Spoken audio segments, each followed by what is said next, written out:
Hello friends, it's GooberTroy here again. An Armored Core showcase was held Friday, August 18th, and in the showcase they revealed officially the different PvP formats that we'll be seeing in Armored Core 6. First, I just want to say how fantastic I thought it looked. I think the combat looks like it's very smooth and the combat mechanics allow for a lot of skill expression.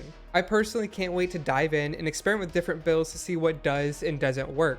However, the community seems to have thought otherwise about this showcase, and they really seem to be fixating hard on two aspects of the showcase. In this video, I wanted to give my thoughts on why I think these concerns are maybe not as big of a deal as everyone is making them out to be. The first topic people seem to be grasping onto is the fact that tanks look to be very powerful in Armored Core 6. I don't think we've really seen a game where tank legs had the spotlight, but I'd welcome their time to shine. However, I don't think that's going to be the case here. When talking about tank treads, I think a lot of people tend to reference this clip where Fighting Cowboy and Ouroboros are in a 1v1. Fighting Cowboy's tank is equipped with 2 Gatling guns and 2 back-mounted energy cannons. His strategy is to get into mid to close range and build up stagger with those Gatling guns and then combo into double energy cannon blasts once you've been staggered. Oro's mech, on the other hand, is a fast, lightweight mech, which I believe where 3 of his 4 weapons are kinetic-based damage types,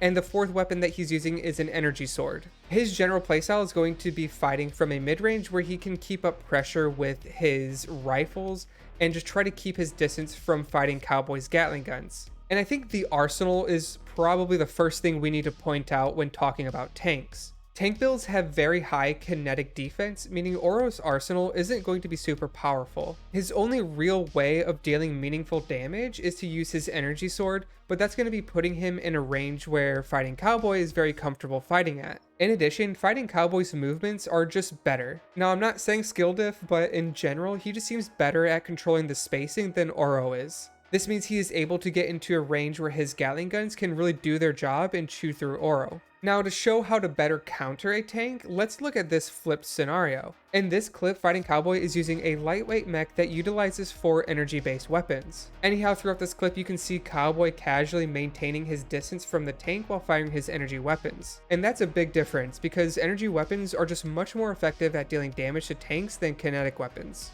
I think it also helps that Cowboy is using these energy rockets because they really build up a ton of stagger. The other thing to point out are the movements, because I think Cowboy is very good at dodging pressure. You can see him casually bunny hopping around the tank, which is firing missiles at him, and by doing these little bunny hop maneuvers, you just barely throw off the trajectory of the missiles, causing them to miss. I just think this looks like a very textbook way of countering a tank build. That being said, I do believe that tanks are going to be very strong in lower levels of play, and I even dare say that they're going to have the lowest bar to entry simply due to how much damage they can take before getting staggered while just having so much defense. Now, the second area of concern seem to be missile boats. These are basically mechs with a ton of guided missiles, and they're just looking to be very strong. Once again, the community is focused very hard on a clip where Fighting Cowboy is using a mech of this style, and in this clip, he demolishes enemies very quickly at the start of the match. But on further analysis, I think there are a few things that did, or rather didn't happen, that allowed this to occur. First, at the start of the match, Cowboy assault boosted upwards, gaining a high vantage point, and then started hovering. The key tactic here is that assault boosting upwards, because I don't think anyone on Oro's team really matched that height. Now, this gives Cowboy a very clear view of the battlefield, which is perfect for him picking out targets to unleash barrages of missiles on. Now, during this time, he was being pressured a little bit from gunfire below, but something shifts shortly into the match.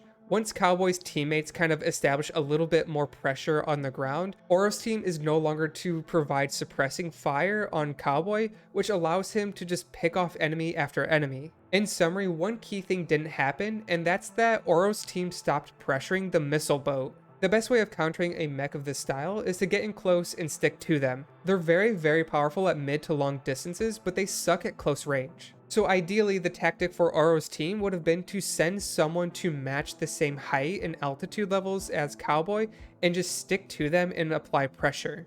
Overall, I think the PvP looks very healthy in Armored Core 6, and I think the most problematic areas, according to the community, they have counters. It might just take a little bit of time to understand what those playstyle requirements are going to be, but rest assured, there's no like god build. I think everything does have a counter, whether that be through a mech or different playstyle. Armored Core's PvP has a lot of depth, more than we can just really understand from a quick 30-minute showcase. So for now, I just hope that we can all enjoy the game. Let's try not to jump to any conclusions until we actually get our hands on the game for ourselves. But this is a game that is returning after over 10 years, and I just think we all should be very excited to get our hands on this. Now, before I go, I would like to quickly invite you to join my new Discord channel where I plan on holding community tournaments, giveaways, and much more. Come join a community of like-minded Armored Core fans like yourself. But that's going to be it from me. This is GooberTroy saying thank you for watching, and I hope to see you in the next video.